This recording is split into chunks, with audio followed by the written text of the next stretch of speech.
What gives a moral framework its normative force is that it provides some continuity to your identity, who you are, Yeah. right, over time.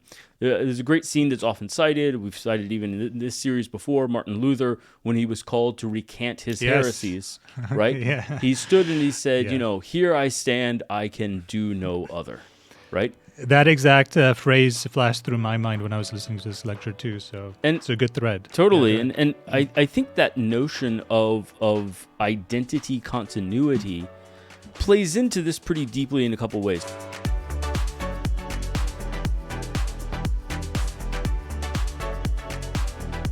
All right, man. Here we are, number 17. 16 just went live. And this one, I think, created some interesting thoughts for us. So let's get through the summary, and then maybe we can jump into all of it. All right. So this lecture discusses the subject of Gnosis, which if you look up online or on YouTube, or if you ask ChatGPT, it seems to be a completely irrelevant and ancient movement, difficult to understand, and one that has like no bearing whatsoever to our modern life. But, as he's done with subjects like the Buddha's Four Noble Truths, and he's done with Plato's Cave and Forms, and with Agape, Vervaeke manages to demonstrate how these ancient ideas are actually surprisingly relevant, and they can add a lot to our modern lives. So he spends little time discussing the historicity of the Gnostic movement. The lecture is almost entirely cognitive science, and he explores the movement from the cognitive science angle. So the first idea that should be highlighted here is the notion of how we know something. Now, this is a common theme of earlier lectures, but it does bear repeating, and it bears bringing this idea into relief first. So in the modern world, we have what Vervaeke has called in other places propositional tyranny, in that we have a bias in the modern world for believing that truth or knowledge lies exclusively in the domain of abstract propositions. Now, this is a relatively recent historical phenomenon, and it's tied directly to our empirical and scientific worldview, which is entirely propositionally based. And since science has completely transformed humanity in these last 4 or 5 centuries, we are convinced that this must be the only way to know anything. Or perhaps, if anything is worth knowing, the only way to really know it is propositionally, and nothing else is really relevant. So Vervaeke has introduced ideas of participatory knowing and perspectival knowing in earlier lectures. Perspectival knowing is knowing that involves what it is like to perceive the world from a particular vantage point or a state of consciousness. The only way to gain this kind of subjective experiential knowledge is to actually inhabit that perspective. Reading descriptions is not enough. For example, the only way to really know what a psychedelic state is like is to experience that altered consciousness directly. No amount of propositional knowledge can capture that subjective viewpoint. Participatory knowledge goes even further. It requires actively engaging with and transforming into a certain way of being in the world. It involves identifying with a worldview and embodying its dispositions. For instance, you may have read 30 books on being a parent, but you will still not really know what it's like to be a parent until you are one. You have to live through the experience. You have to participate in the experience to really know what it's like. Vervaeke uses the example about a mother-in-law who initially sees her daughter as vulgar, loud, and unsophisticated. But one day, the mother-in-law has a sudden shift where she starts to see those exact same qualities as spontaneous, fun-loving, and authentic. The mother-in-law has had a perspectival shift, allowing new ways of perspectival knowing.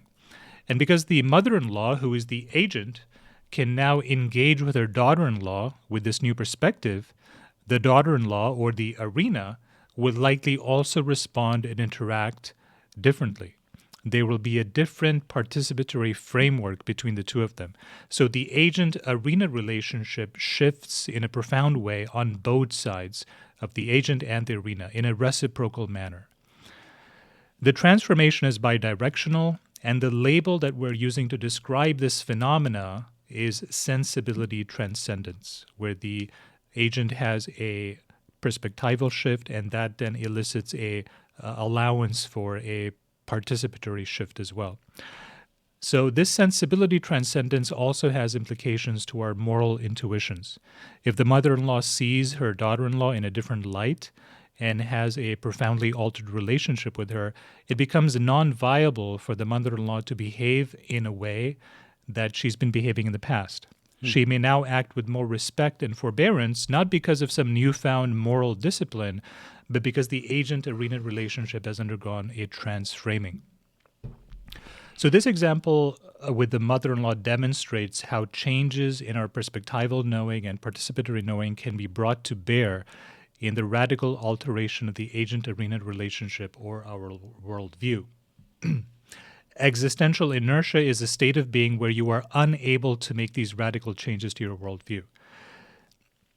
Now, in existential inertia, you may know exactly what worldview you wish to inhabit. You may desperately want to get there, but you can't.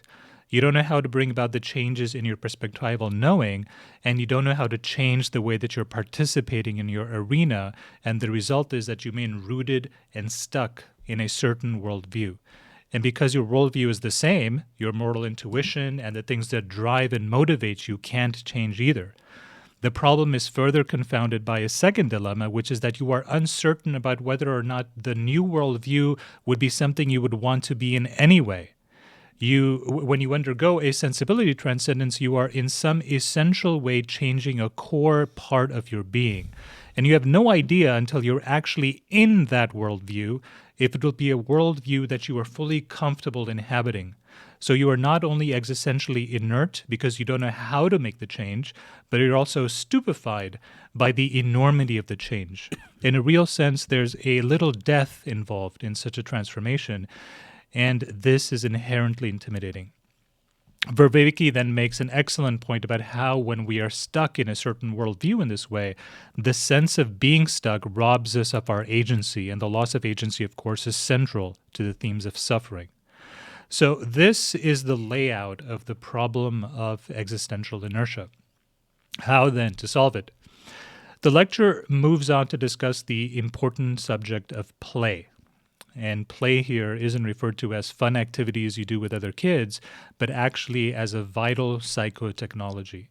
He brings up Jeepform, which is a role-playing game aimed to replicate emotionally complex situations in a controlled and ritualized environment.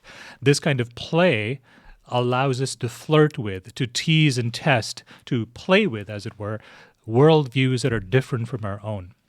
It loosens our perspectival and participatory states and allows us to partially inhabit other worldviews, if only for a moment, to give us a chance to embody these other ways of being.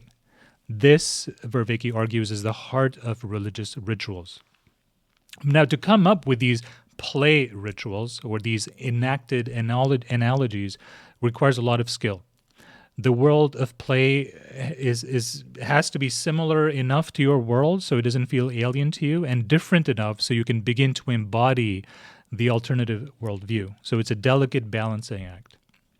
Now, this was the project of the Gnostics, to leverage ritual or embodied analogies, in other words, play, to get us to have a sensibility transcendence that would allow for a radical transformation of our worldviews. The Gnostics would bring about an altered state of consciousness, which we know from earlier lectures alters one's salience landscapes, possibly getting us to higher states of consciousness even, and then engaging with an inactive embodied analogy that sought ultimately to unseat us from our present existential mode. Now, he doesn't actually go on then to in this lecture at least, talk about how the Gnostics, were able to accomplish this in a ritualistic fashion. I imagine that might be a lecture for another time, but that was sort of the cognitive science perspective of how that worked. Yeah, I mean, so just responding briefly, because I know there's a ton to get into here. Actually, the struggle is not necessarily with the lecture itself, but the struggle right now is with figuring out what to talk about and how to talk about it. And so I just wanted to briefly kind of go into something that this was an interesting sort of insight I had, I think, number of years ago, I was writing a paper for residency, actually, I believe.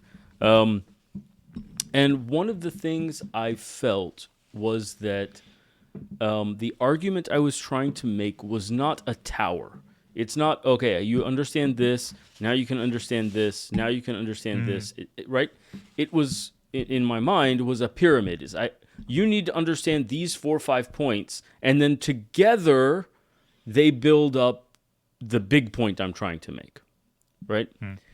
I felt something similar with this lecture in that he went here, he went there, he talked about this, he talked about that, and at the end, what he was trying to say is it's the combination of these psychotechnologies that is Gnosis, right? And I think that does make for a lecture that can feel a bit more scattered than we've come to expect from him, but often with combination of things that there isn't another way to make the argument. There's not another way to make the thing because the bigger point is a combination of these smaller points, right? So yeah, I think each of those smaller points deserves discussion, but I also don't want to lose the bigger point because the final I think we can very easily in this discussion get lost in discussing any one or several of the smaller points because there's a lot of richness there. But then it does have to be put back together in this structure of Gnosis. Yeah, absolutely. That's a good point. Like we talked about off air, I had a lot of difficulty with this lecture in the beginning. This is the third. I watched it 3 times. I read it once, and then we had a conversation offline about it, and then I was finally able to really grasp it and understand what he was getting at. I think that the central, maybe the first point we can talk about, unless you have a thread that you'd like to dive into. I do kind of actually. If you're open to, yeah. One of the things that really struck me here, and I'll pull from a couple other sources. So one of the most interesting philosophy courses I took in undergrad was a course on what's called meta-ethics.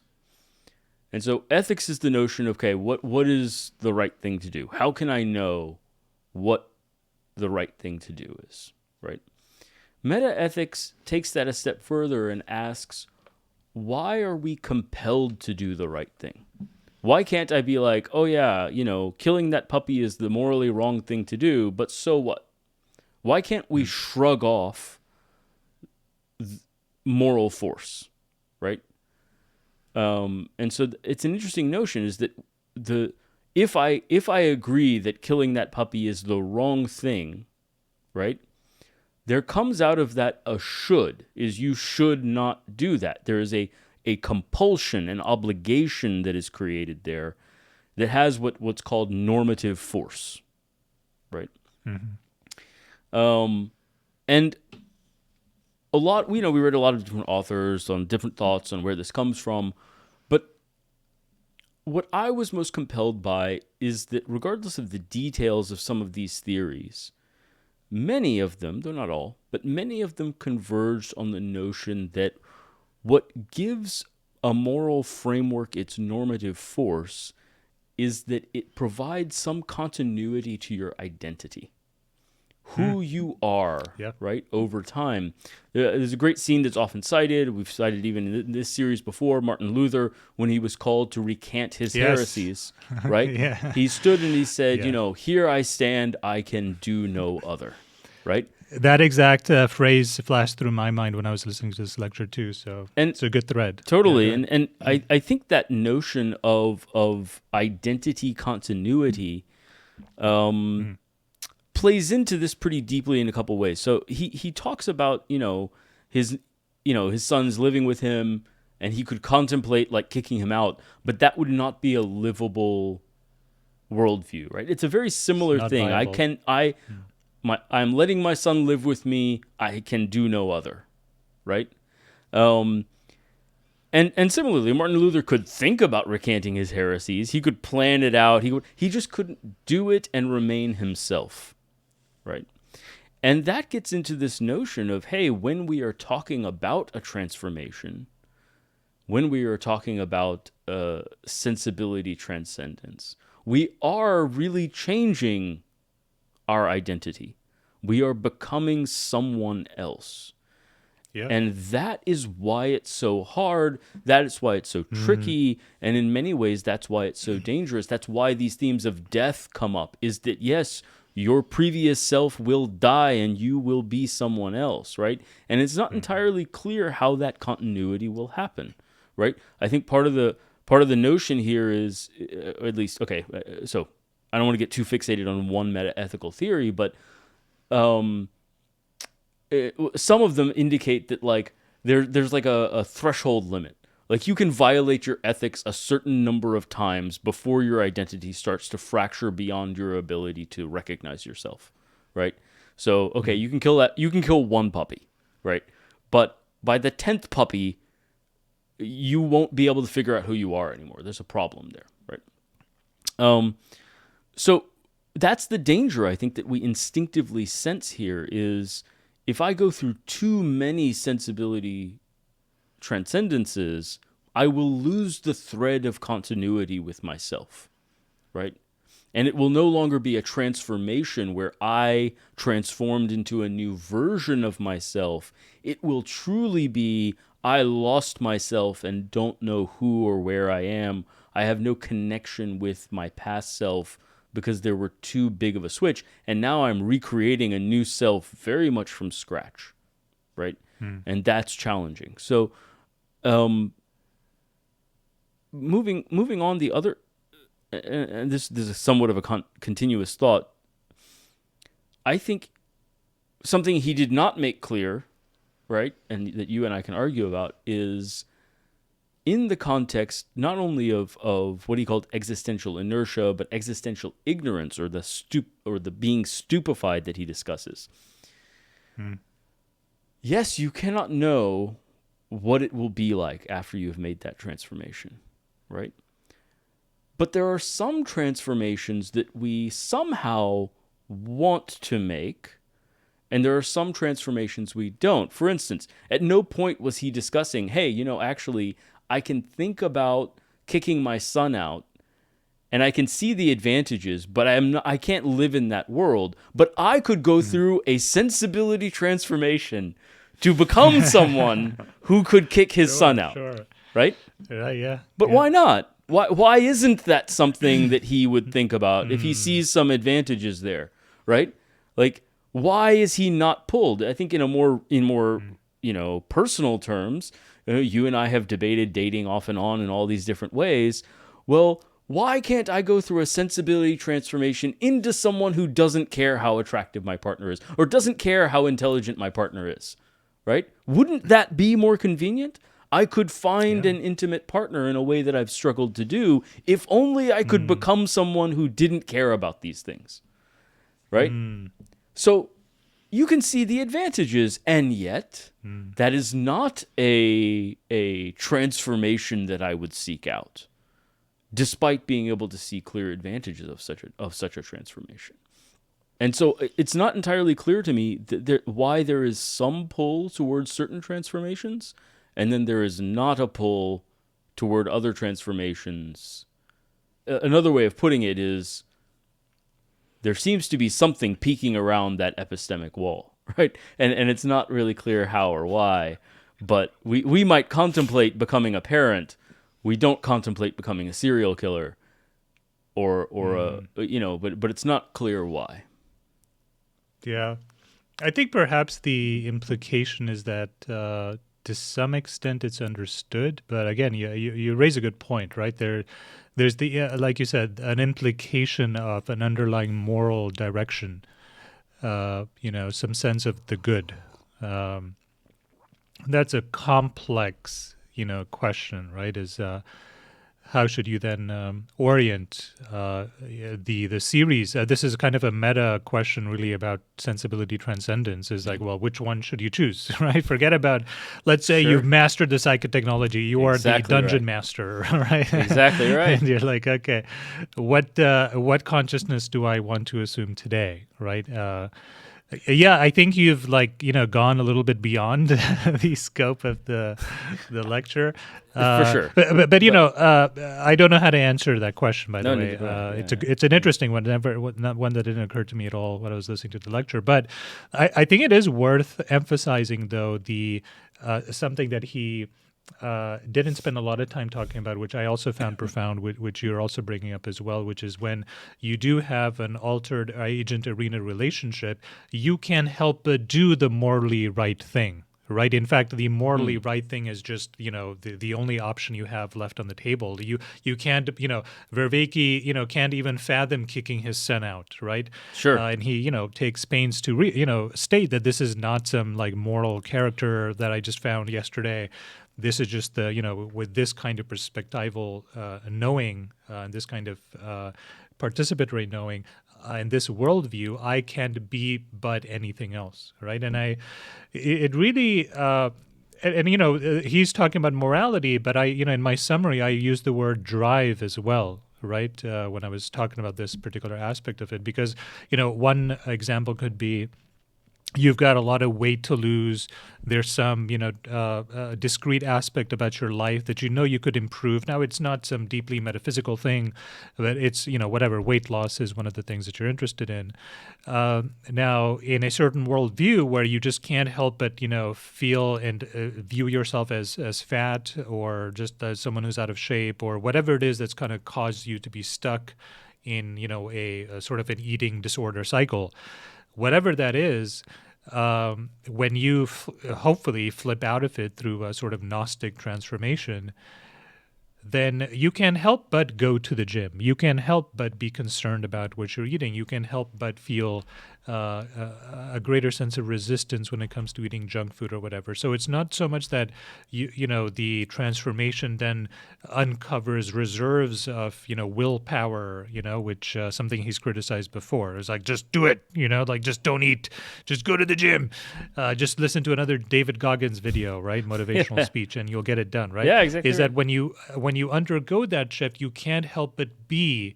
And it gives it a different kind of angle of okay, if I want to be a certain kind of person, it's no longer a question about a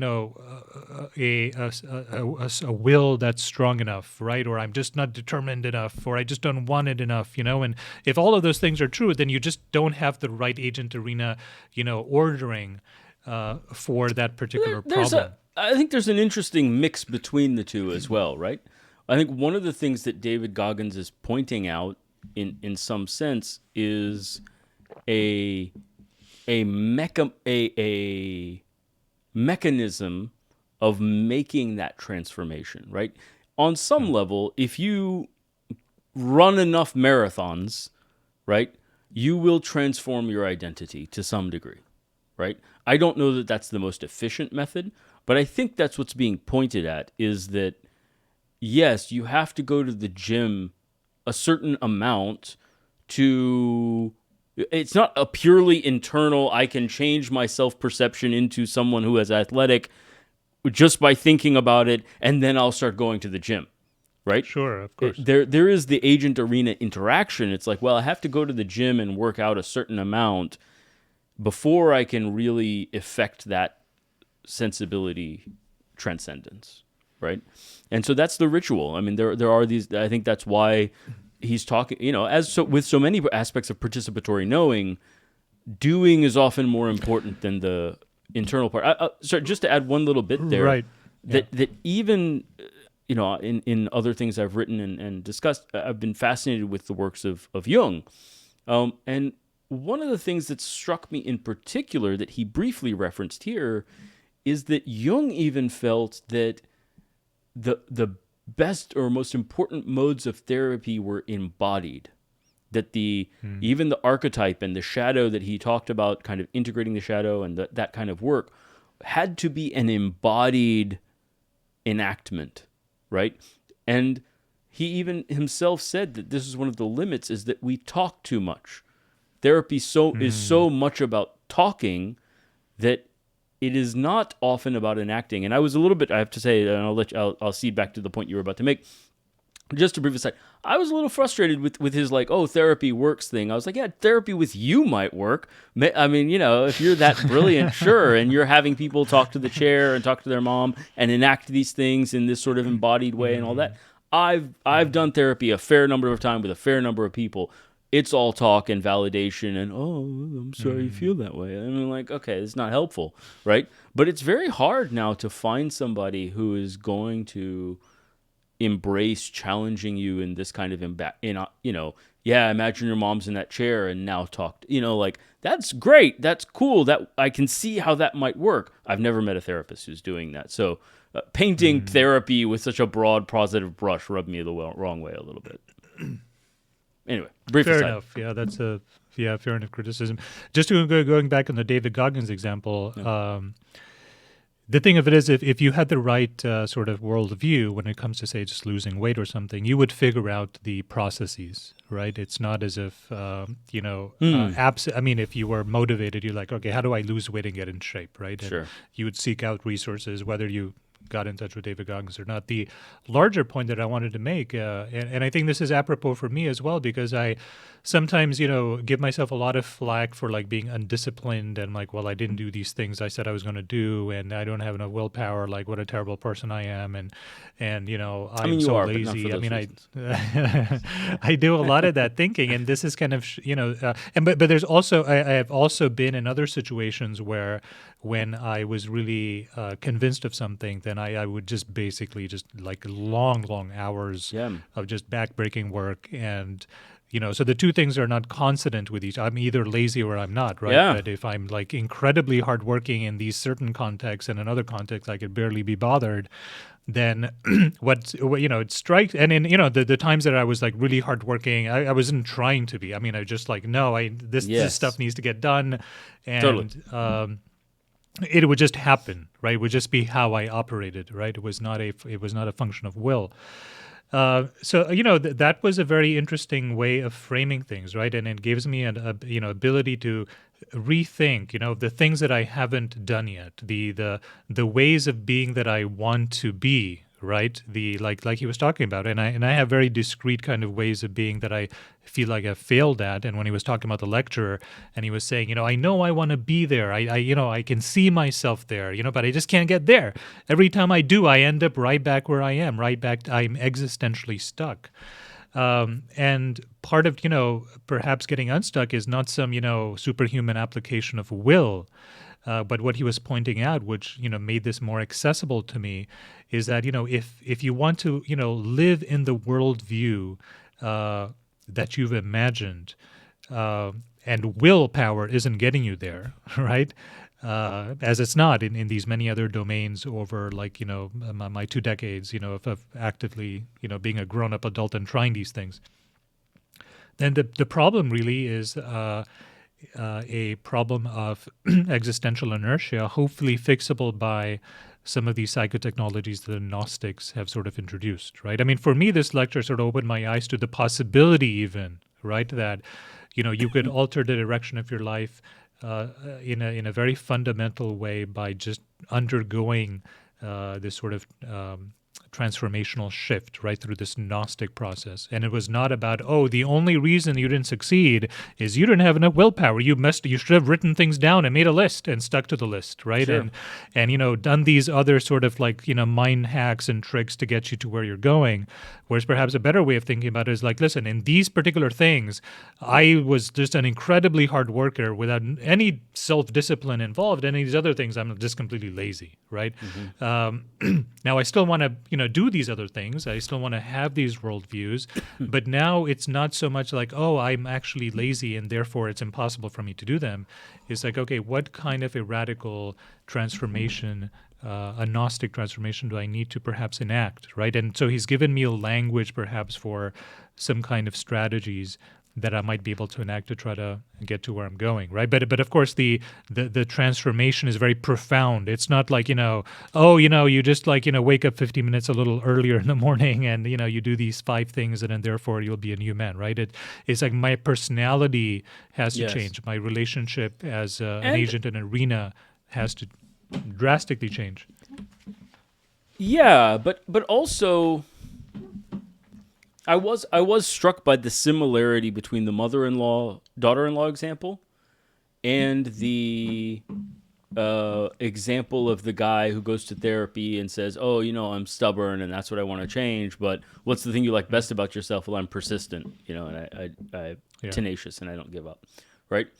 There is, I think, some pretty direct analogy there. Right? Is that like the mother-in-law was defining herself in some way as what elegant, or someone who prides herself on propriety, right? There's some positive spin to that notion, right? I think you and I recently, I mean, even in our long discussion of 16, one of the things we start to struggle with is the notion of, well, I think of myself as generous and compassionate. Okay, cool, but taken too far, you're going to end up with problems, right? Mm-hmm. And so that same positive characteristic, if you're unable to let go of that part of your identity, then at some point you're taken advantage of, and you're easily fooled, and you're gullible. And I mean, there's the negative side. So stubborn and persistent are two sides of the same coin, right? And I think part of maybe some of the insight I've been thinking of in response to this lecture, at least, is what things do I prize about myself that are holding me back, right? What things do I say, "Oh yeah, you know what? I think that's one of the best things I have." And I'll give just a simple example that just briefly occurred to me. I haven't even had a chance to really think about it or flesh it out. But is, in relationships, I perceive myself as very, very attuned to the other person, right? Very much freely giving of attention and care, right? And maybe that's gone too far. Maybe that's why I struggle in relationships. Maybe there's a problem with that. Maybe I should not be so, or maybe I should. Maybe that's not the issue at all. But it's just an example of one of those things where something that you think of as really positive may in fact be the reason you can't transform into where you want to go, right? I think it's easy if you say, "Oh yeah, I'm lazy and that's what I want to fix." Okay, cool. Like I don't think you would feel bad if you fixed that. I think often, not always, I'm sure there are other reasons why this happens, but I think often it happens when it's like, well, I'm a really chill guy and people like hanging around with me because I go with the flow so well. Okay, now you want to try and not be lazy? Like now you want to be super ambitious and like, okay, you just literally would have to undo the very thing you value Yeah. most about yourself, right? Yeah.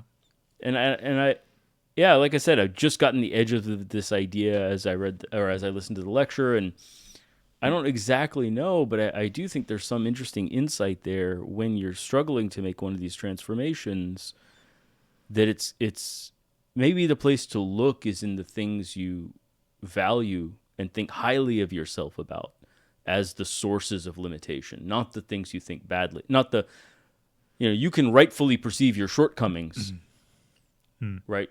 But the thing holding you back is you're not willing to let go of the positive. Yeah. Just an idea. Yeah, Just sticking throwing it with out there. that. Yeah. Sticking with that example, because one of the things that he doesn't do, perhaps in this lecture, I don't know if it's going to happen in another lecture, is operationalizing this for yourself, right? So he says, the work of the Gnostics was recognizing, right, that there are profound ways of knowing, participatory knowing, perspectival knowing. I mean, they didn't have language, I'm sure, for these things, but their insight was that there are ways to sort of reshape your engagement with the world, how you see the world, this sort of, sensibility, transcendence through ritual, through play, through altered states of consciousness. Sorry, and that was not really. Before we move on Yeah. quite to that, actually, which I think is the right place to go. I think that's the right next step. But it's actually sticking to the same point that Oh, you're okay. making. Sorry, So, maybe I misinterpreted where you're going to go with it. So let us, for example, stick to your point, which is like, well, you are attentive to your partners, you're in tune to your partners. That is perhaps a strength, but maybe it's what's holding you back. That almost seems like you're stuck in propositional space to me. So how would you recover that into a Gnostic practice? necessarily. And again, he also says that this thing requires a lot of skill. So if you don't have a ready answer, it's understandable. No, I mean, again, I think back to our last discussion. We talked about the checkout person, right? And I think if you one of the benefits of propositional knowledge, and along with all these other understandings that we have underneath, is you can start to form rituals of enactment, right? To say, okay, hey, I feel like I really need to tune into this person, but practicing tuning out, practicing doing the thing that feels a bit, hey, yeah, you know what? Like, and I've actually, to some degree, I've started this, so maybe that's why it's come to my mind, is I do have a ton of people who reach out to me for medical advice, pseudo-medical, psychological advice, like, where is the line between depression and venting? Like, what's the, and on a daily basis, I have a lot of people kind of seeking advice, right? And I've started to really love the phrase, not my monkey, not my circus. And I've started saying that to myself, right? Is that it helps me draw a better boundary on, it's not that I'm doing nothing, it's not that I'm not helping at all, but if somebody just needs somebody to vent, they can, and they don't need my expertise to vent to, right? Like, if you need my expertise to get a new insight or to gain information, or what medicine should I take or whatever, fine, okay, there's a place for that for people that are close to me, right? But if you're just venting, I have too many people asking for things that need my expertise to also be the person that everybody vents to, right? Sure. And so, to some degree, being like, hey, cool, you're going to have to find somebody else to vent to, like, not my monkey, not my circus, like, and in particular, like, just being open, like, to some degree it's related to exes, right? Is people that you used to be close to, and now you're trying to distance yourself from, right? But that's awkward because it's like, well, this person relied on me for every reasons, right? Or parents or siblings, or, like, where it's like, hey, what is the right blend here between, like, hey, we talk about your health, but we talk about your health a lot, right? And at what point are we talking about something that's not health related? So, fair example, you could say that is an embodied action, right? Because, it's an experience, right, that you have to engage with.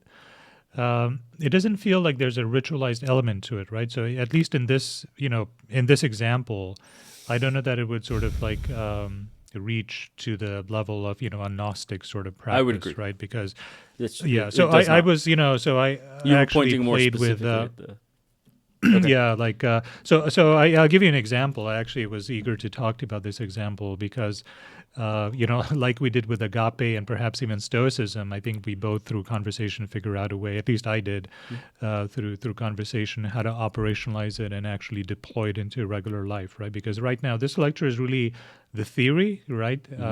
And at least this lecture does not dive into how would you actually do this, right? But very, very important to actually understand the theory, right? So that you can then start to play with the ideas. But so I, through the entire lecture at like an AI model, and then I started talking with the AI model about it, and I said, okay, so if, for example, I want to make this kind of change, how do you think I should do it, keeping the principles, described in this lecture in mind? So I'll reveal to you like one of the things that I wish I was doing differently, right? And I've known this about myself for a very long time, and I feel like I could always be a better reader. Right now, that might seem very trivial, like, okay, so read more books, right? But I actually very much mean it as in a very fundamental way, right? One of my aspirational, I think worldviews, I suppose, now that I have language for it, right? Aspirational worldviews, is to sort of, be a scholar of some sort, right? Not necessarily like I'm publishing things, right? But someone who's, very, whose consciousness is preoccupied by, cognitive ideas, to a large extent, right? Who lives in that space. I mean, not that I just live there only, but, who's an avid reader, who's hungry for knowledge, who, enjoys reading a book as, part of, instead of watching a movie or whatever. And there have been times in my life where I've been that, right, and I've gotten there, and I've found those periods of my life incredibly enriching and memorable.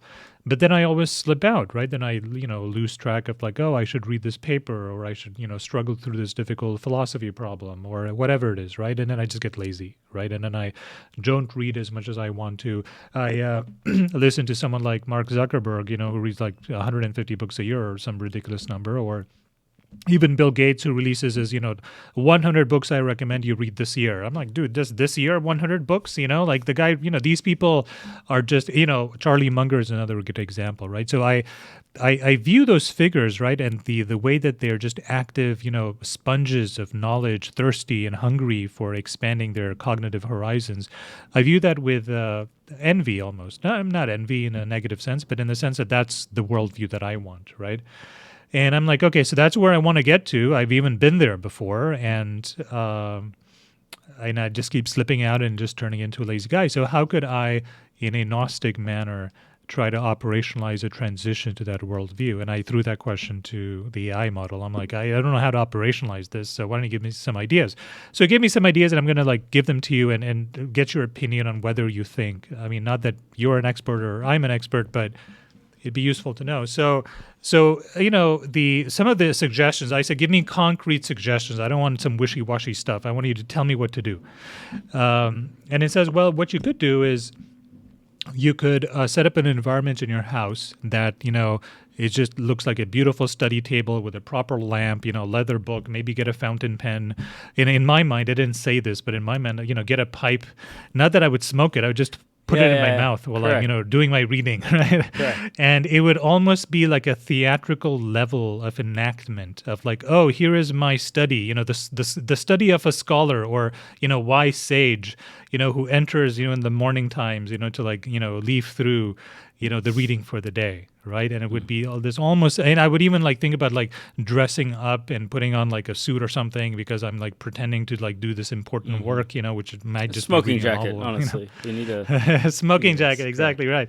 And it would be very almost light a candle before I do it, meditate a little bit before so ritualize it in that manner, right?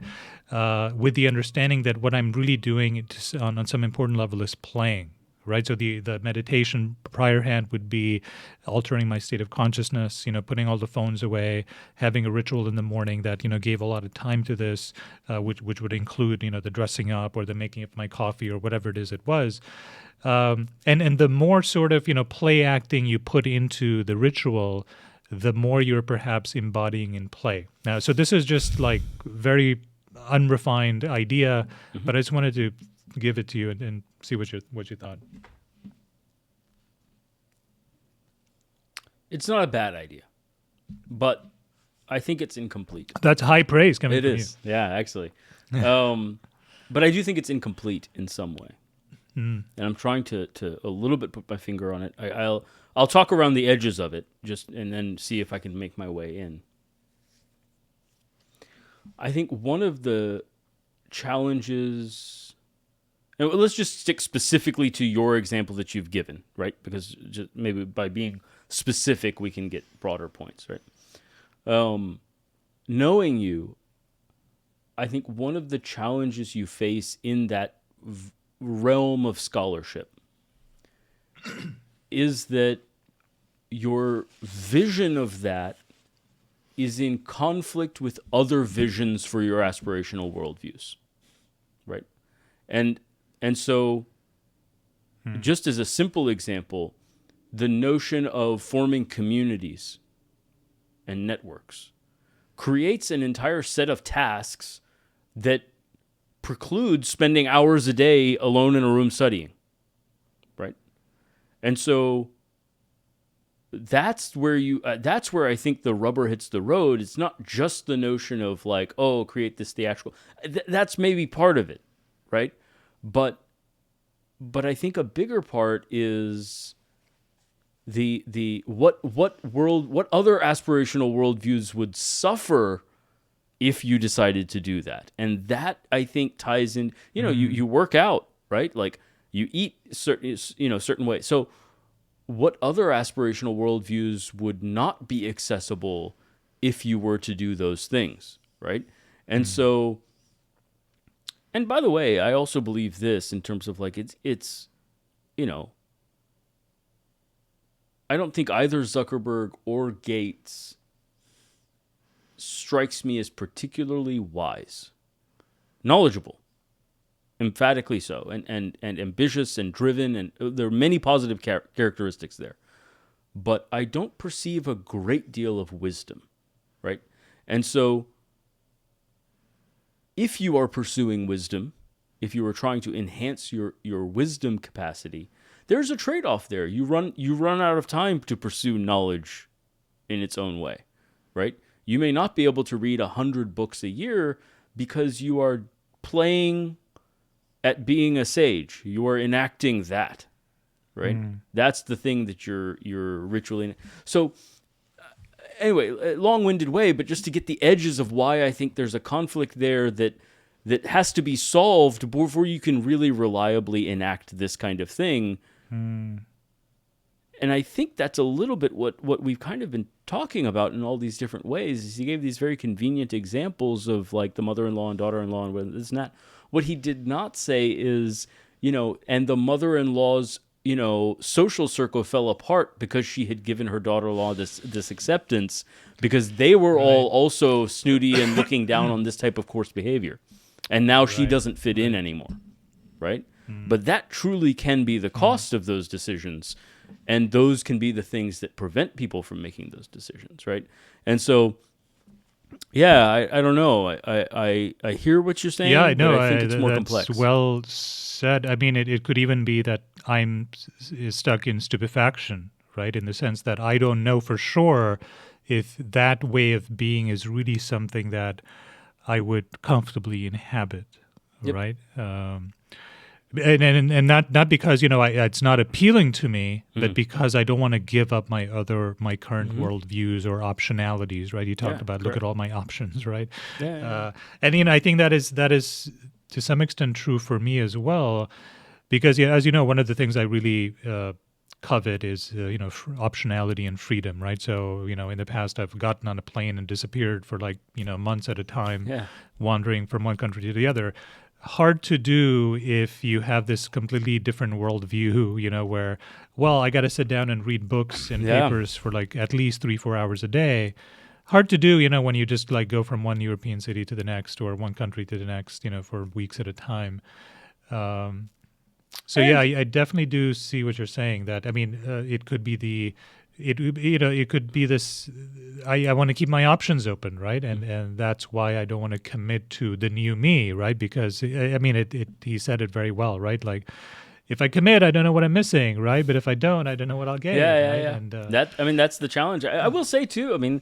I think it's also the direction of growth, right? It's like, okay, I could read certain books and gain knowledge, right? Or I can reread The King Killer Chronicle or Ender's Game or Speaker for the Dead for the 100th time, right? And dwell or mull on taking even deeper into myself the unspeakable, non-propositional wisdom of the viewpoint, right? And by doing so, by choosing to spend my time on that endeavor, I lose time spent acquiring information, right? And I feel it. I feel it the same way you do. I whatever. I can, to some degree, this is just bitching and moaning about being an adult, right? But I really prized being a scholar as a student, right? And living the life of the mind, right? And I resent the fact that taxes and earning income and whatever are getting in the way of my ability to do that. And if I didn't have to do any of those things, I would absolutely spend my time. I would have time for both. I could get my physical, workout. I could, also eat healthy. I could also read for knowledge and also read for wisdom and also, meditate. And but time is taken up, pursuing the mortgage payment, and that's the reality of it. And so I will say, I mean, I don't know. I have to wonder how many books Mark Zuckerberg read per year when Facebook was on the rise, when he just launched it and he was working that hard, that many hours a week just to get this thing going, right? Right. It's a different phase of life, and there's value in recognizing that as well. And there was a phase in my life when I was very scholarly, and I resent it that I've lost it. I mean, I thought about this the other day. If you asked me the quadratic equation, I don't know that I could pull that up for sure, right?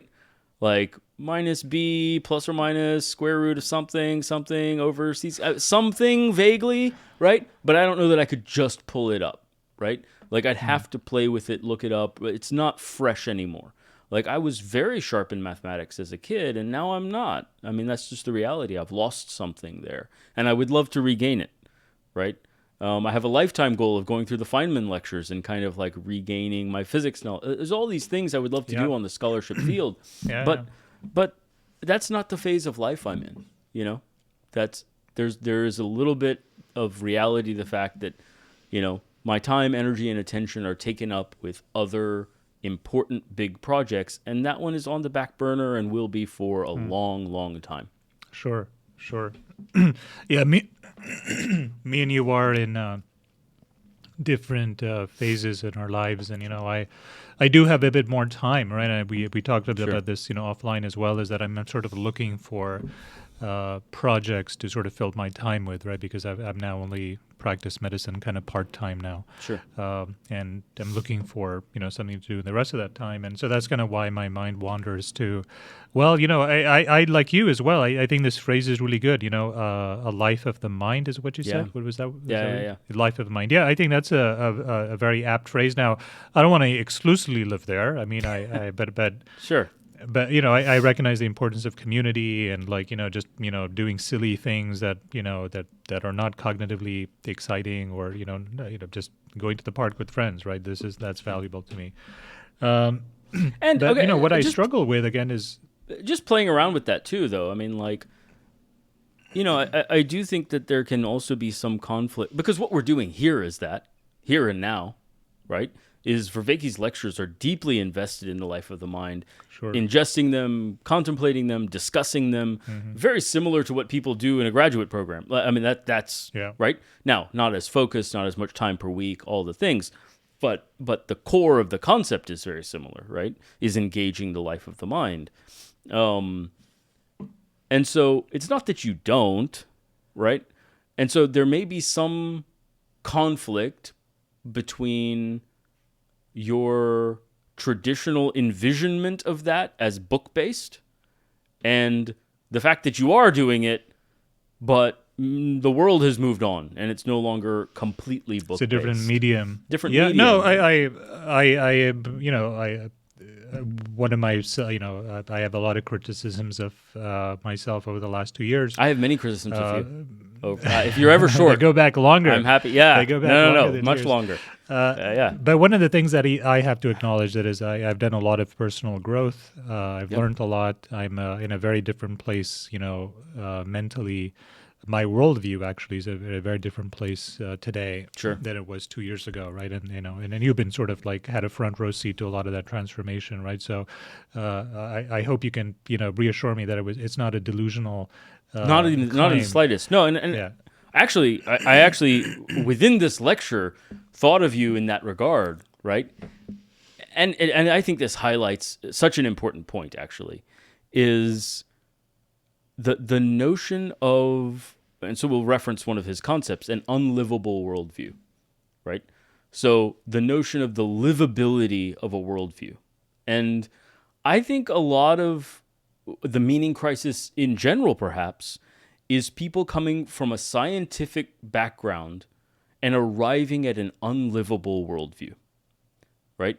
A materialist atheist viewpoint may sound correct, may feel correct, or all the propositions may be correct, but when you look through that lens, you are at an unlivable place, right?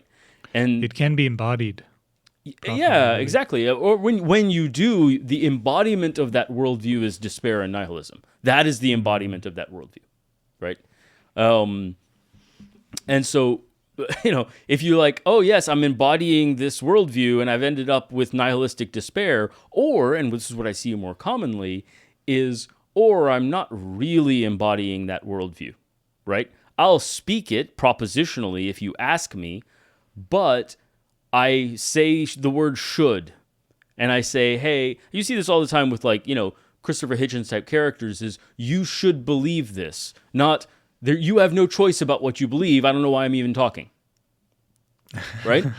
Like he hasn't actually embodied the worldview he's spouting because he thinks he can change people's minds or that people should think differently than they do or there's some value in change. Not, hey, you have no choice what you believe. I have no choice about what I'm doing.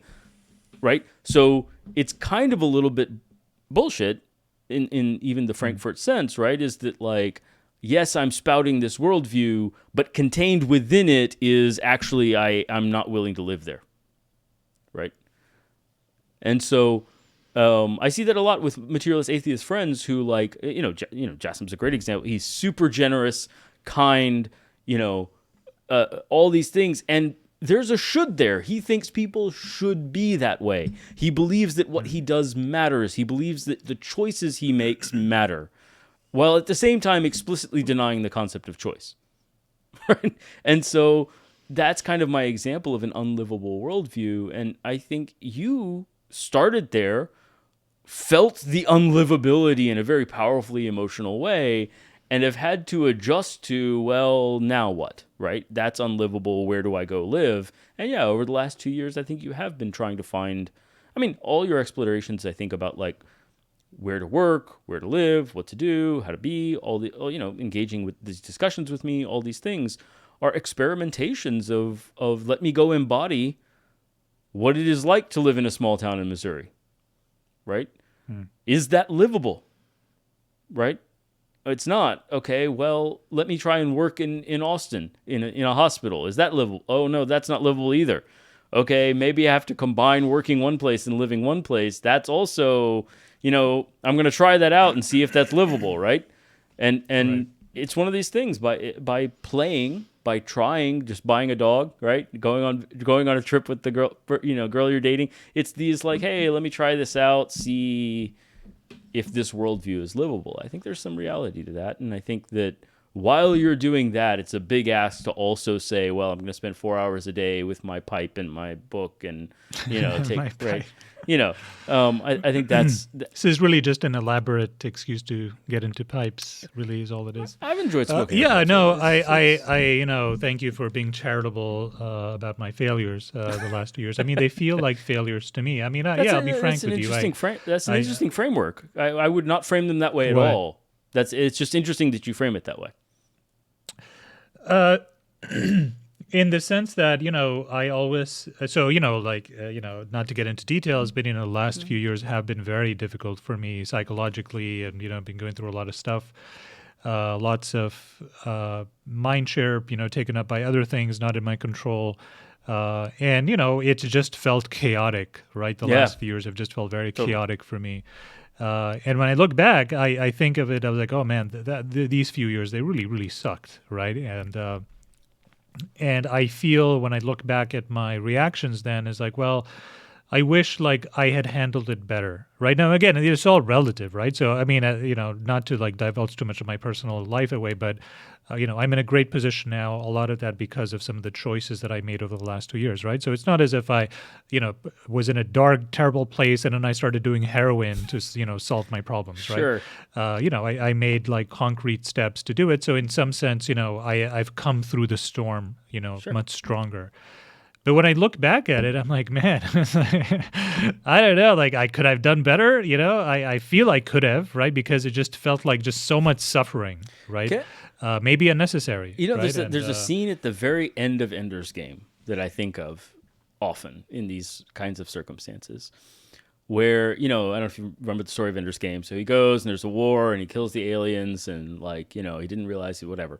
this and that. And they engaged in a lot of deception and really kind of traumatized him in different ways. And, not just him, a bunch of kids they traumatized in the process of trying to do this, right?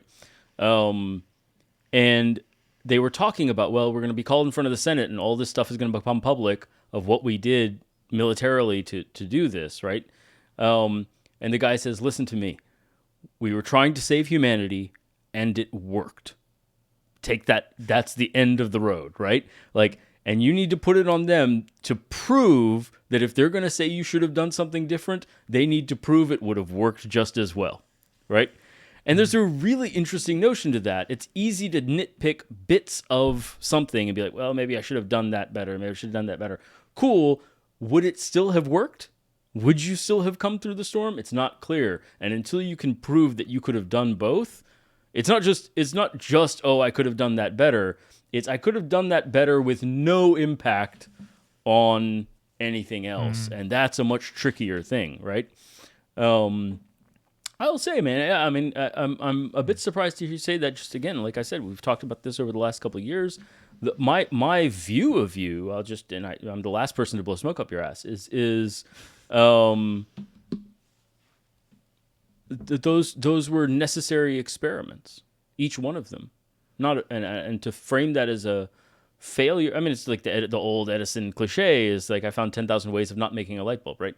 And that's progress. It's not failure. That's progress. That's necessarily figuring out. Okay, not that worldview. Now what? Well, it's a process of ritualistic experimentation that I feel like that's what I've seen from you is a very, like I said, I'm the last person to blow smoke up here, but a very courageous sort of process of experimentation with, okay, let's try and figure this out, right? I don't know. I don't immediately see something you could have done better. I struggle to see that.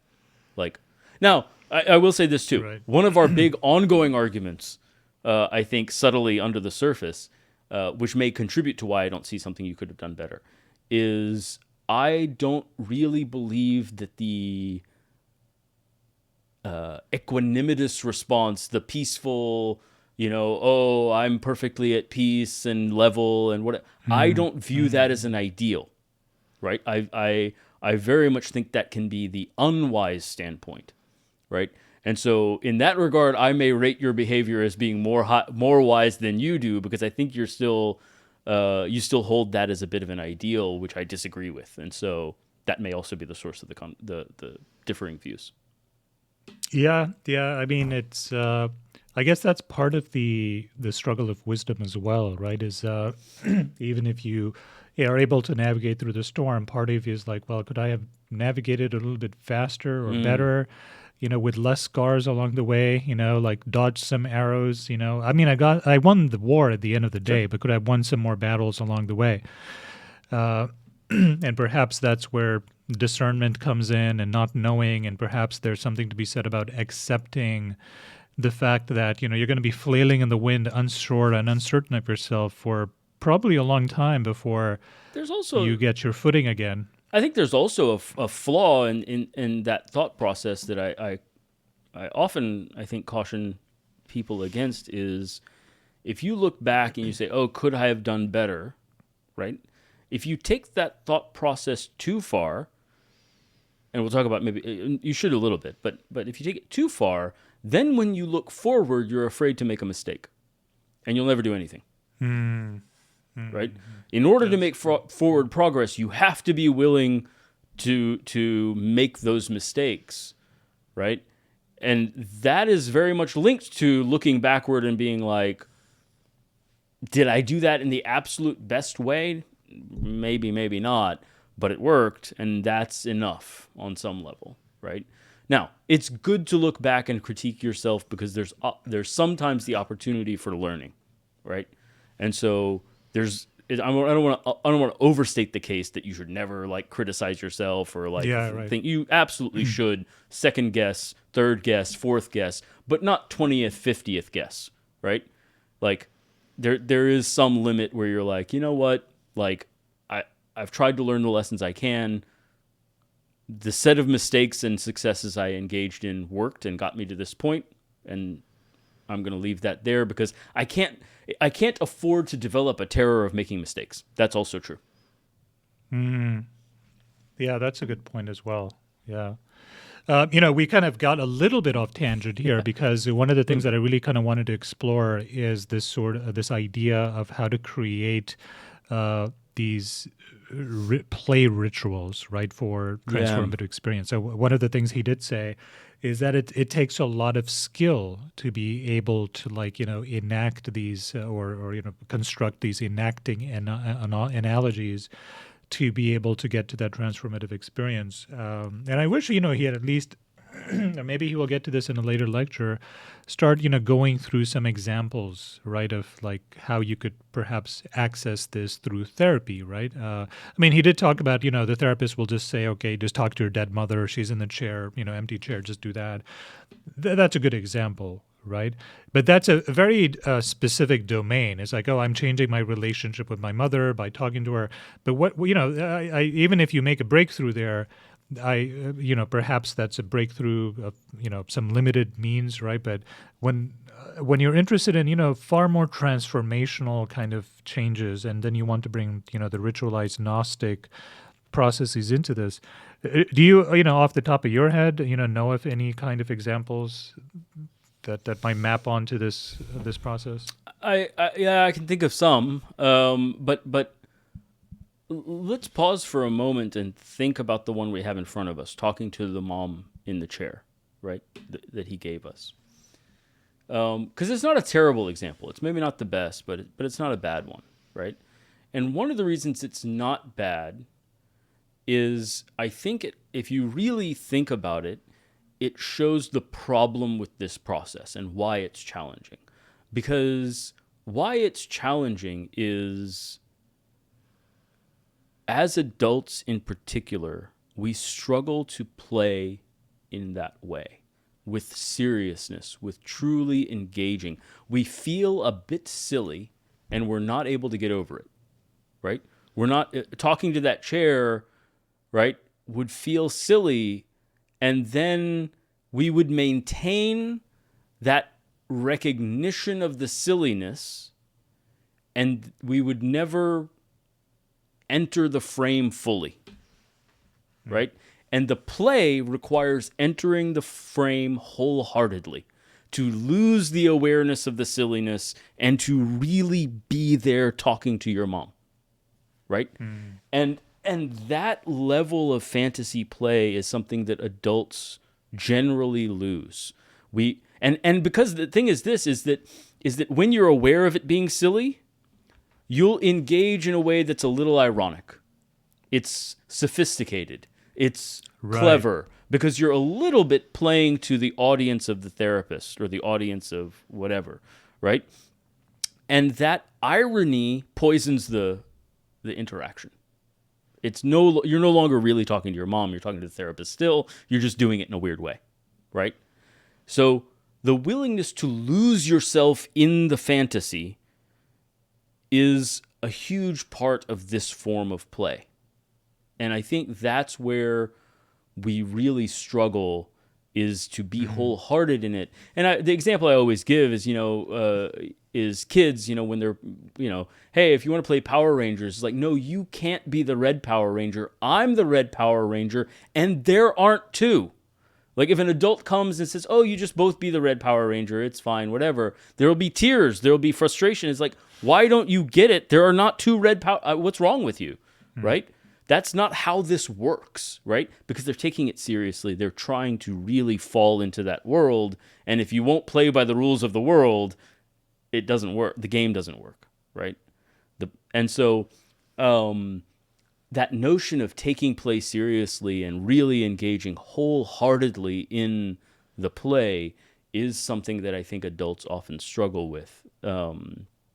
So that example, I think, has more meat in that way. Now, I certainly think there are other arenas of play that are available. Just like the talking to your mother kind of example, I think many of them we struggle to talk about because if we really talk about them, they are deeply intimate because they're tied to our most vulnerable self, right? So even the ones I have in my mind, I'm not willing to speak on air, right? Like we've talked about it off air, so you know what they are. But I think it is reflective of the fact that because they are so intimate, we don't. By the way, like I've told you about them, and that's a huge step in our closeness, right? That's a huge connection, right? But I haven't shown you them, right? And that's another is that like I may enact those things in other environments or by myself in some ways, but it is a very vulnerable process to enact that, and I think that's why we struggle. And this is I'm drawing on the work of the Malones here that wrote the Art of Intimacy. I think it's an interesting book. I think it's pretty terribly written. Personal opinion. I struggle reading it. The content, however, I think is very valuable. And I think one of the things they point at is that this kind of play is, because it is revealing your inner being, is fundamentally intimate and thus creates the limits that we have in engaging in it, because it's like, well, who are you willing to talk to your mother in the chair in front of? It's easy enough at home alone. But if I'm there, are you going to do it? Are you going to do it wholeheartedly if I'm there? Right? Like, that's a different level of intimacy with me to let me witness you really wholeheartedly engaging in the fantasy of talking to your mother in that chair. Now, is the being witnessed in play, do you think, an essential part of the play, though? Oh, an essential part of the play? Oh, I don't know. Actually, that's an interesting question. I have to think about that. Part of me I mean, wants a lot to of say the, yes, but I don't know why. a lot of the spiritual rituals, involve other people, but then there's also many that don't, right? So I think in Islam, for example, there's this, ritual of praying in the middle of the night, right? So, that's one of those things where you literally get up in the middle of the night, no one else there. Yep. You're not doing it anywhere else. You just pray in your room. Doing, dhikr, which is another Islamic concept, it's also ritualized to some extent, right? The rosary is similar with that's Catholics also, to some degree. Rosaries and Catholics, exactly similar thing.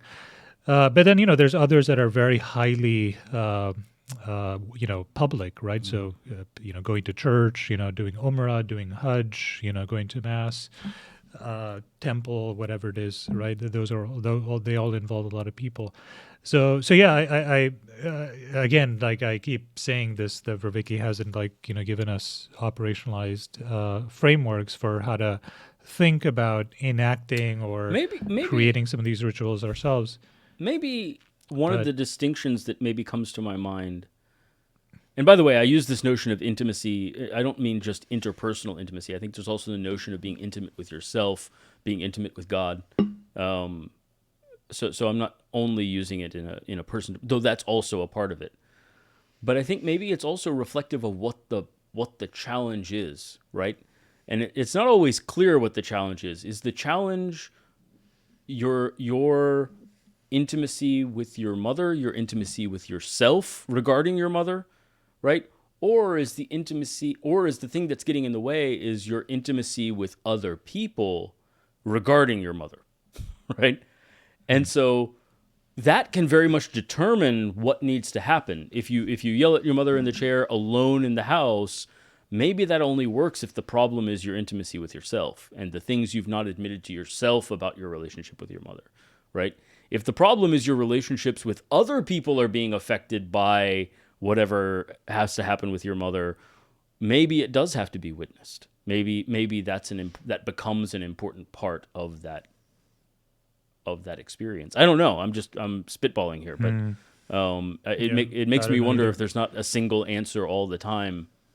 It's probably not. Yeah, probably not. I mean, so Again, I think I'll continue to, no pun intended, play with these ideas, and it at least offers a perspective of, you could change a worldview through these kind of ritualized play acting, role acting mechanisms, right? I mean, and this is never something that was really clear to me before, right? And that, my quote unquote failures, right? Coming back to my failures, whatever you want to label them, right? Things I wish were different about me, whatever you want to call them, are not the direct consequence of some lack of willpower, but perhaps just a consequence of a sensibility transcendence that I need to undergo, right, using sort of Gnostic psychotechnology. And then once I sort of just fit, or sort of be able to alter that perspective, then notions of like having free, having willpower to get things done just kind of go by the wayside, right? I think a good example is, if you have a child, right, and your child is in danger, right, and like they go out into the road, right, and there's like almost 0% chance you're going to be able to get to them in time. You're still going to running towards your kid, right? And you may actually get hit, with them as well, but you're just going to do it anyway. Now, a person who doesn't have a kid at all, say a teenager, right, who's, very far away from having a kid, right? Like, they're not about to have a kid anytime soon. It's abstract to them entirely. Will, cold-heartedly say, no, it was a stupid thing to go to run after the kid. I don't understand it, right?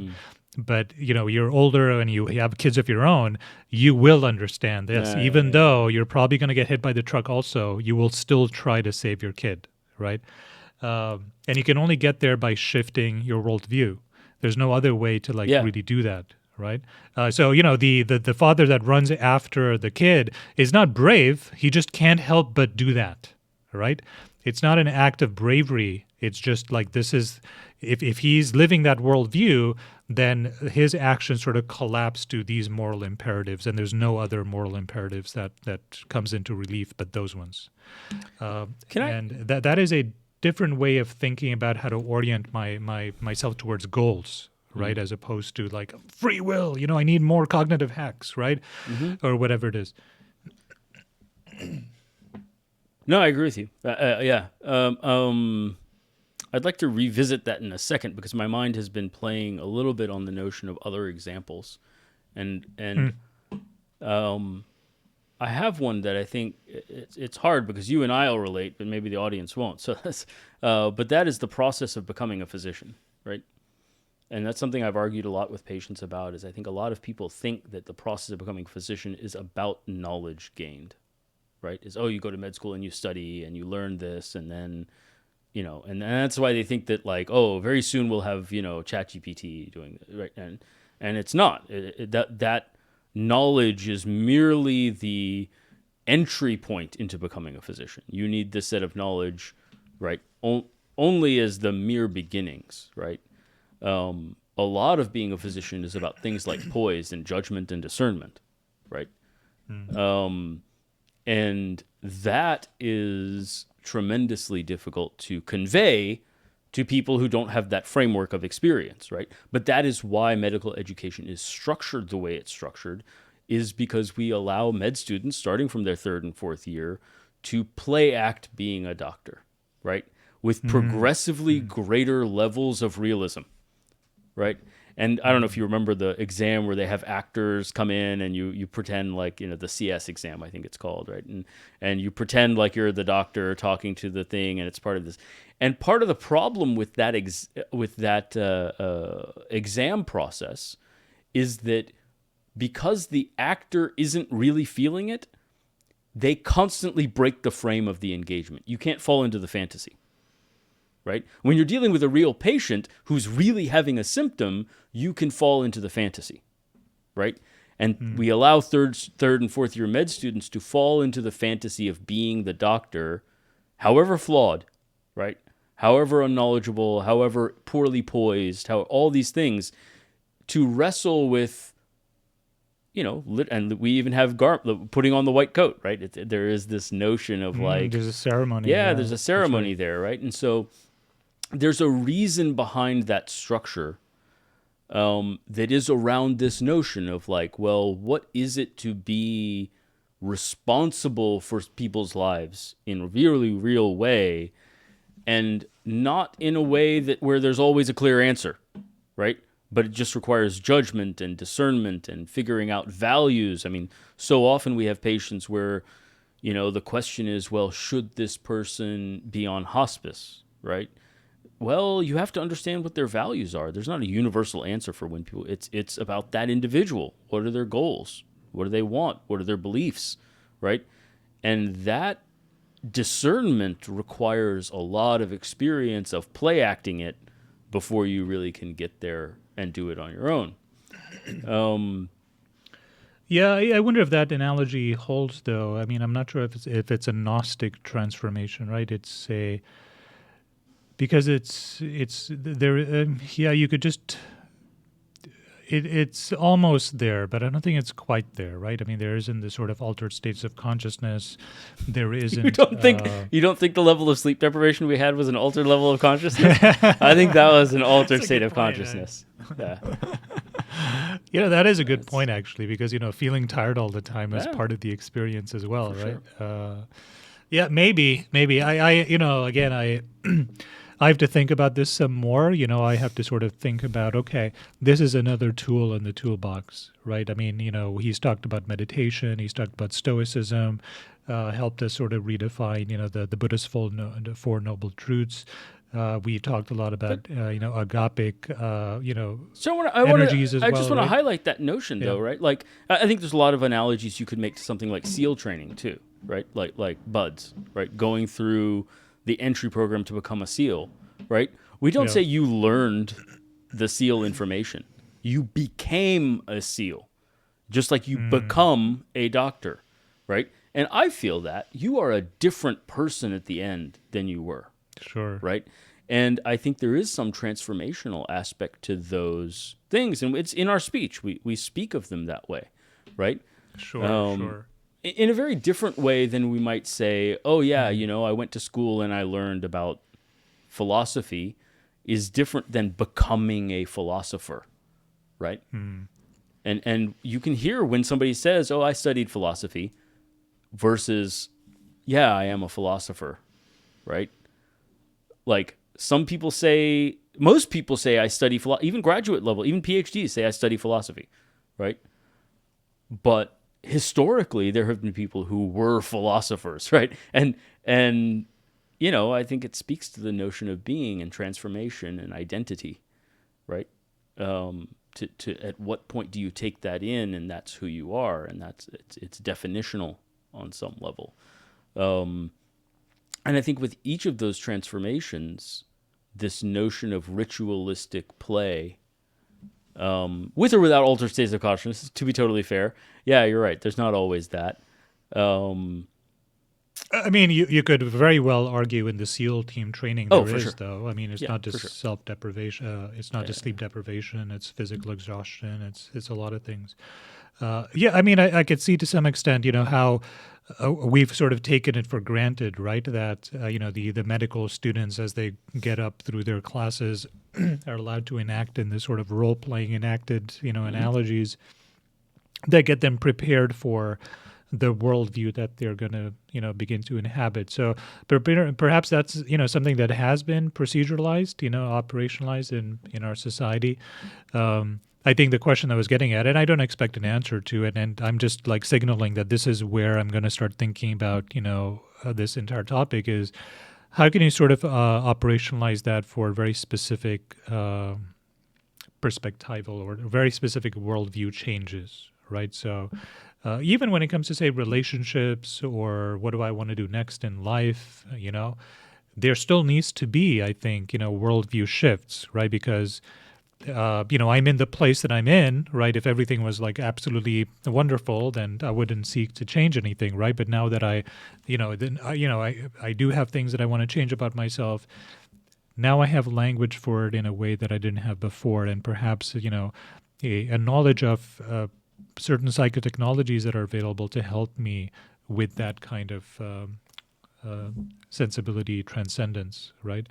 So at the very least, it's useful language, and I'm wondering if it'll, I guess become still a bit more speciated later. But I'm still toying around with this. I mean, one of the examples that popped up that I wrote down and I haven't brought up yet actually is religious groups, churches, particular churches, where they speak in tongues, right? And that is an altered state of consciousness.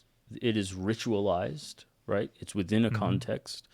And people go and experience this, and there's a Gnostic aspect to that, right? There is this sort of notion of what would it be like to be transformed? What would it be like to be touched by God, right? What might that be, right? Who would I become? I think they are playing in this sense, real play, serious play, with that note, trying on that notion of what would it be to be touched by God and to see the world through the lens of a radical transformation. I think there's something that's being played with there, right? Sure, yeah. No, I think that's an excellent example, speaking in tongues and, all of the sort of, healing rituals, where people feel like they can, see again or walk again or whatever. Also very religious, there's a lot of ecstasy in the room when those things are happening, which probably, not the drug, I mean the emotion, which probably, aids in the altered state of consciousness. But what I was getting at, and again, don't expect an answer to this, is how do you operationalize it to more specific domains? Well, right? so I was just getting to... He talked about how it's... I was just getting to that. I do wonder, and this gets back to your original question, which makes it even more insightful as we've kind of gone, as I'm thinking about it more, is, to what degree do you need other people, right? So we're talking about dating, right? So I've vented to you many times, I have a hard time approaching women just out of the blue to ask them out. It feels intrusive. This gives me language. I think part of it is I have a very firm view of myself as conscientious, polite, and respectful as a human being, right? And this feels like it's kind of the opposite of those things. It feels intrusive, presumptuous, right? All of these things. So if you were going to play with it, you would need some woman who was a friend or like a therapist who would allow you to play act that process and give you a variety of different responses, or give you, it's very difficult to figure that out, like in your head, right? And I can think of a lot of your example of being a scholar, right? Is how do you play act that ritualistically with altered states of consciousness? I think I will say, I think as a personal thing, I would never have thought of this, but I think I do a lot of that as I'm falling asleep. I think that's a lot of what I do as I'm falling asleep. Is I am play acting a lot of things in my head. Is what would it feel like to do that, right? What would it feel like to yell at that person? What would it feel like to whatever, X, Y, and Z?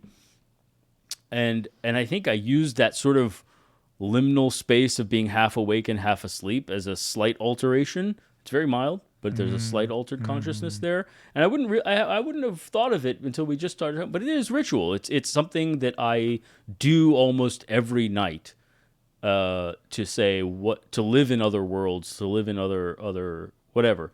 I think you do that arguing with your dad. I think you've said that before, right? I think that's a ritual on some level. Maybe not altered, depending on how upset you get, but I don't know, man. I feel, it's an interesting question. I'm really trying to, as you've asked the question, my brain's just kind of been going crazy trying to like figure out examples. Yeah, another way of reframing what I'm asking is, if you have a roadblock, something you're stuck on, something that you just feel like you're just at a dead end, could you could say, oh, I need a transframing, right? I need I need to transcend my sensibilities, right? I need a sensibility transcendence. There's psychotechnology that allows me to do that, which is the world of play. How can I incorporate that psychotechnology in this specific problem, right? And, problem is undefined, and then the ritual is undefined. I'm just saying that, Vervaeke's pointed out that there's a psychotechnology that's available, that just like meditation is a psychotechnology that's available. And now that it's available, how can you think about, operationalizing it for different kind of domains? And that's something that I don't know the answer to, but I think it's a good place to sort of leave it as a food of thought. Like, this is where I think it would be useful to continue to ponder. Right. And, we can talk about some of these ideas, in the weeks and months to come off air as well. But it's good now that we have language for it, right? Is that, I need a play ritual for X, right? For example, I could say to you. And then it would also be, I'm going to do this, with the whole scholar thing, and I'm going to get a pipe and everything. And I just, because, part of, I think, play, right, is the ritual of play is that there's an absurdity to it as well. There's something slightly absurd about it also, right? And but you're not really playing while you're aware of the absurdity. I think that's that's a good marker, right. Actually. Is it's only once you lose that it is absurd going in. It is, yeah. But you're not actually playing until you lose it. Yeah. Yep. Once you lose it, then you're really playing. I will say, man, the other thing that occurs to my mind is there's a book called King, Warrior, Magician, Lover. By Gillette and Moore, who were Jungian psychologists. And they said that those are the 4 masculine archetypes, right? The hero archetype is another one, the Joseph Campbell's idea of hero with 1,000 faces, right? One of the things they talked about, one of Jung's claims was that these archetypes will always pop up in mythologies and things that last, right? So you can see the king archetype in everything from, Lord of the Rings to the Lion King, right? Which Peterson has even talked about, the Lion King kind of thing, right? But the notion there is that you have the king archetype, and I'm going somewhere with this, I promise. You have the king archetype as the sort of like main archetype, the global archetype. And the king has 2 shadow forms, right? That are in the unconscious to some degree. There's the tyrant and there's the weakling. And so Scar is the tyrant and the weakling is sort of young Simba or whatever. And there's this notion that in order to be the wise king, you must integrate having both the tyrant and the weakling. You need some aspect of both, right? And that, I think the Jungian argument is that integration requires enactment, right? You have to wear the robes of the tyrant in some way in order to integrate that. So where I'm going with this is that the magician is sort of Gandalf, Yoda, the scholar kind of archetypal character, right? And the shadows of that are the manipulator and the naive one, right? So the notion here is that the shadow of knowledge is the ability to manipulate and be manipulated, right? And it'd be an interesting... And so it's not just any enactment that works. Vervaeke talks about this in the lecture, right? It's an analogous enactment. There has to be some analogy there, right? And so... actually, so a great example of I love using Disney movies for this because it really does, the old Disney movies capture this. Jafar is an enactment of the magician, the shadow of the magician, the manipulator, right? And there may be value on some level if you're looking for an enactment to look to those characters and say, let me role play what it would be like to be that knowledgeable and to use the knowledge to manipulate situations, right? To take advantage of people, because that is the dark side of knowledge on some level of intellect, of whatever, right? And somehow, I think Jung's instinct here, there is something to it that it's only by enacting the dark side that we're able to integrate all of it. And we need both in order to fully integrate those characters into ourselves. So it'd be an interesting idea, whatever you're trying to play with, right? We're talking about like structures, right? So just what occurs to my head is if you are able to find some archetypal representation in myth, in legend, in story, these and and then find the dark side. What is that being represented as, right? What are the things, and figure out how to find a way to role play those darker sides, one or the other or both. Like, what is it like to be entirely naive and taken advantage of, right?